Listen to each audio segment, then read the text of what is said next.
Bonsoir Gérard Noiriel. Oui. Donc nous sommes heureux de vous accueillir sur la Clé des Ondes. Voilà, et nous sommes aujourd'hui réunis pour la sortie de votre livre Le Venin dans la plume, qui est un parallèle entre Édouard Drummond et Éric Zemmour et la part sombre de la République. Je lis le titre du livre et qui établit justement entre les deux périodes des parallèles.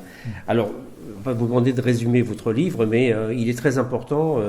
Si vous pouviez nous en parler à quelques moments. Voilà. Oui, disons que oui, j'ai écrit ce livre donc parce que moi j'ai travaillé beaucoup sur Drummond, sur l'histoire de l'antisémitisme, et j'ai été frappé par un certain nombre de points communs qui n'apparaissent pas en surface, hein. Oui. Je veux dire évidemment parce que le style de Drummond était beaucoup plus violent. Aujourd'hui, c'est plus possible parce qu'on serait condamné par Zemmour serait condamné, il l'est d'ailleurs, mais il serait systématiquement condamné.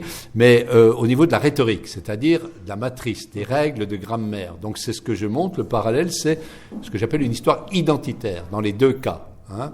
Une histoire identitaire qui est construite à partir de personnages qui ne sont pas les Français, mais qui sont la France, qui est présentée toujours comme une victime, et l'étranger qui, chez Drummond, prend la figure du juif, et chez Zemmour, la figure du musulman, qui sont les agresseurs. Vous voyez, donc c'est la structure du fait divers, comme je dis, c'est la même chose. Un fait divers, c'est toujours ça. Et puis il y a le juge ou l'arbitre, qui est, en l'occurrence, c'est le journaliste. Et donc il nous raconte une histoire de France construite à partir de là. Et ce qui est frappant, c'est de voir les parallèles. Je veux dire, même dans le choix des exemples historiques, etc., il y a un énorme parallèle. Et donc, je trouve que c'est important d'alerter l'opinion. Je ne dis pas que les discours de Zemmour aboutiront à la même chose que l'antisémitisme de Drummond, mais en tout cas, quand on a des discours de haine comme ça, il est nécessaire que tous les citoyens qui croient à la démocratie, aux valeurs de la République, se mobilisent pour empêcher leur diffusion. Tout à fait.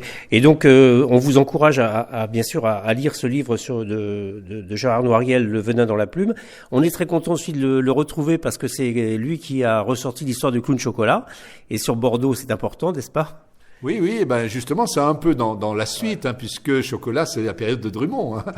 Et donc, oui, là, cet artiste, le premier grand artiste noir de la scène française, que vous avez aussi beaucoup fait connaître ici, dont on a raconté l'histoire, qui a donné le film, enfin voilà, et qui est mort à Bordeaux, effectivement, pour moi, ça reste un élément très important, presque l'antidote, vous voyez, de ce discours de haine, de montrer tout ce que des gens venus de tous horizons ont apporté au développement de notre pays. Donc c'est ça, je crois qu'on peut aussi lutter contre les discours de haine de cette manière-là. Et je crois vous avez dit tout à l'heure une citation de Bloch de Michelet, par rapport à la France. Oui, c'est ça, parce que Drummond, d'ailleurs, comme Zemmour, utilise beaucoup Michelet, mais ils lui font dire le contraire de ce qu'il disait. Ouais. Donc moi, j'ai beaucoup travaillé sur Jules Michelet, son Histoire de France, où Michelet disait que pour rester elle-même, la France doit changer tout le temps. Vous voyez, c'est la dialectique de Michelet, ce qui est tout à fait le contraire de Zemmour.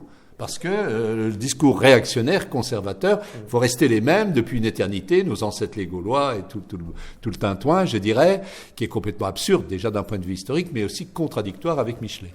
Et en plus, on disait pour lutter contre ces idées, c'est bien sûr l'art. Voilà, je pense que effectivement, en tant qu'historien, je fais mon travail d'historien, mais on a besoin de relais, d'alliés chez les journalistes, chez les artistes, chez les cinéastes, enfin tous les gens qui peuvent contribuer à lutter contre ces stéréotypes-là, chacun ayant sa compétence propre. C'est pour ça que moi, je m'occupe d'une association d'éducation populaire où le travail avec les artistes avec lesquels je travaille, eh bien, leur art, eux, c'est de toucher les émotions aussi.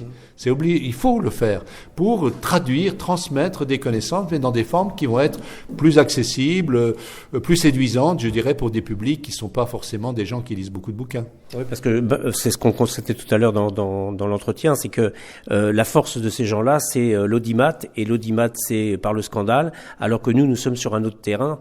Voilà, c'est toute la difficulté, si vous voulez. C'est plus facile de surfer sur les préjugés que de lutter contre les préjugés. Voilà. C'est évident. Surtout dans un système comme celui-là, où vous avez les chaînes d'infos continues, les réseaux sociaux qui alimentent constamment les petites phrases, les scandales, les scoops.